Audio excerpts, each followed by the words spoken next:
City officials have stepped up safety measures in the event Ebola reaches our area. They held a meeting today to make sure workers are ready. CBS 2's Diane Macedo reports. Whenever anything hits in New York, city workers are involved.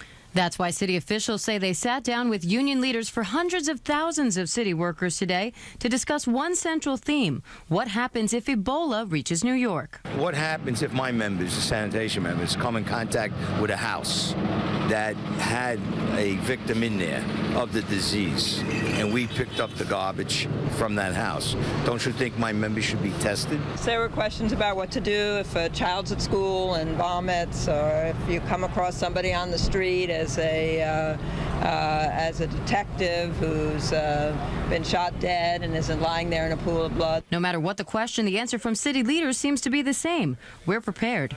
The FD has put out new procedures. They're trying to get the Haz-techs to go out instead of the regular EMTs on certain cases. So we're addressing it at all levels, not just EMTs, but hospital workers, the general. This meeting was for all city workers. Another big objective was to dispel any myths about the disease so city workers can do the same in their communities. We want to make sure that when other New Yorkers come to these 350,000 people and say, what is that? How does that spread? What should I be worried about? How should I handle it? What should I do when I hear something? We want them to know what to do. Most importantly, both city officials and union leaders say the goal is to keep the lines of communication open, and they promise many more meetings of this kind to come.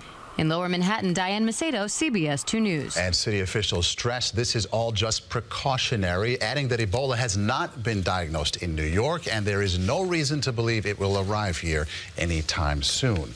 Meantime, in Texas, officials have cleared more than 36 people who've been monitored for the past 3 weeks. They'd all come into contact with Thomas Eric Duncan, who died of Ebola at a Dallas area hospital earlier this month. And the CDC has finalized new safety protocols for healthcare workers caring for Ebola patients. It includes site managers supervising workers putting on protective equipment. If there is some sort of fluid on the front of that gown and you take it off and come in contact with it, well, that could be a very deadly mistake. Healthcare workers in Dallas say they were not protected enough while caring for Duncan. 2 nurses there have contracted Ebola.